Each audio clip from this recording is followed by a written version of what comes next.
It's Market Day Report. Hey, we're glad you're with us here on a Tuesday, and we're up and trading. How about we jump into the market, well, that's behind me right now. Canola. What's happening with canola futures? Well, we're moving lower. This is a market, though, that has actually been outperforming all other row crops. Year to date has been up over 13%. We are lower this morning, though, in the canola trade. We're going to work our way back over to the ones you normally see. Here's oats. Oats have been down about 5% year to date, and rice is really taking it on the chin. It's lost over 25% of its value here year to date. All right, let's now go over to corn. And the December contract, 435, it's up 2 1/4, but the March a little more active, 446 3/4. It's up 1 3/4 cents. What about beans? Look at beans. We're seeing a 4.5 cent gain, 11.32 and we're off the day's high on that January contract. And that's where we're bringing in our next guest, Chris Swift, who's with Swift Trading and in the studio. Chris, great to see you. All right, soybeans. I've kind of been watching the beans in the overnight action, and then today, what's happening? Well, it's kind of interesting because what we have noticed is after harvest, there is a great desire to want to re-own that crop. If you didn't store it and you marketed it, you think, well, gosh, I don't want to miss out on any kind of opportunities there. But what I'm going to tell you is there's not much opportunity in the bean market right now. Our basis is strictly negative. That means that the futures market is trading in some instances 70 cents to $1 higher than any of our cash bids in the elevators. So if I get ready to own the futures contract, I'm already paying as much as 70 cents to $1 more for them than what the cash market is. So as I sit there and time goes by between now and March, if the price of cash soybeans don't go up, I don't make any money. And more likely than not, the futures market comes down to the cash market. If I buy options on it, I have to pay a premium on top of that.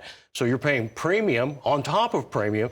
So what I really wanted to say this morning is whatever you do, don't re-own that crop right now. It is not advantageous to you. And if it does go up, I'm sorry that I missed it, but right now there is nothing that would lead me to believe that the price of soybeans should go up dramatically. And if it does, I'm going to go buy the cash soybeans because they're the cheapest ones out there. Yeah, good points there. And over on the corn side, that's a whole different thing, is it not? No, not really. It's not much different. And then we can also throw in the carry charge. It's only about 50% in corn and even less in soybeans at about 42%. So I can't store it and expect to at least even pay storage out to that. So I have to have a price gain on there. It just seems like it is completely against the farmer. And what we've noticed is a lot of farmers want to re-own that crop after they've sold it at a relatively low price on the cash market. And now trying to re-own it at a significantly higher price on the futures just doesn't seem to make a lot of sense. So whether you do it or whether you don't, I would just tell you that it's a very disadvantaged position to be in to be long beans right now. Okay. We'll take a quick break.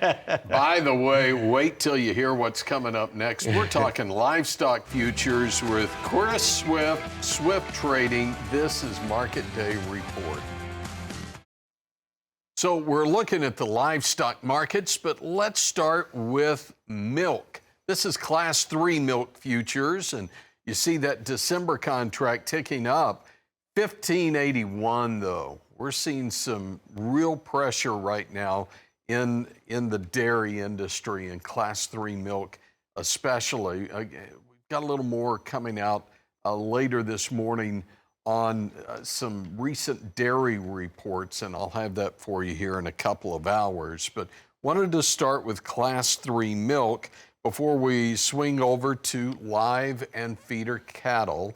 Live higher across the board, gains of 435 on the front month and 507 on the February, trading right now just below 221.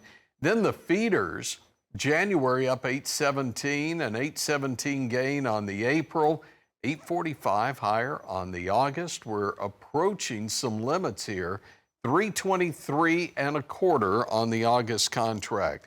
Let's bring back in Chris Swift with Swift Trading. And Chris, Now, this is a rally. Yesterday, I mean, we're up and we're down and we're up and we're down, but we're seeing some big gains. Oh, we are. And I tell you, it's pretty still much about the basis right now.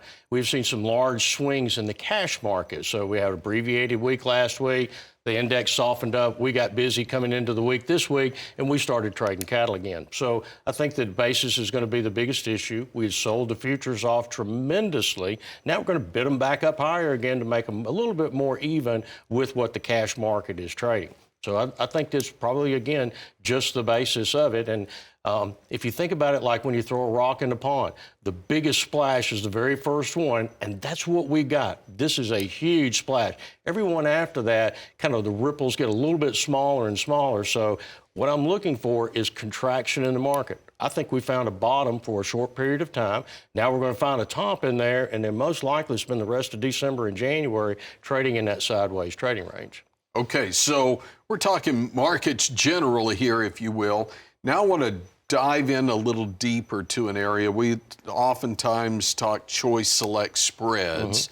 Read on a website earlier today, maybe we ought to move from the choice select to a prime and choice with so few actually grading at that select. We've improved the quality of our beef over the last 20 years. Any thoughts on that? Well, every aspect comes down to, yes, we have had to ration it. From 1975, we had our largest cattle herd ever. We've continually to shrink that herd. We will continue to shrink that herd because now we can produce more beef with fewer cattle. And that's what we're all about. And that efficiency between that should probably stay for quite a while. Unlike 2015, where we had an exponential increase of birth rate, we don't have that. And we're probably not going to have that through 2026. So I look for a tremendous amount of up and down trading, very volatile, very wide price ranges. But again, the biggest thing to focus on is where is the highest and cheapest price that you can buy or procure or market cattle, and then use that opportunity to your advantage. All right. Great. Chris Swift is with Swift Trading. Glad you popped in. And yes, sir. Thanks for sitting in last week. Always a blast, let me tell you. So here it is. The nation's top clothing retailer. Oh, yeah, I was curious about this. I could not think of what you might say. I don't know. You know, I think of different places where I might go and pick up a shirt or something. Wells Fargo says sales in 2025 for this retailer will exceed $72 billion. It's more than twice as much as the number 2, which is Walmart. Amazon is the number 1 clothing retailer in the U.S. Clothing, yeah, that surprises me a little bit. But when I think about it, I mean, all my girlfriends are finding the best things on Amazon these days. So, yeah, I get it. So there you go. There's the answer to your question. Very interesting. Well, thank you, guys. Thank you, Chris, for being here.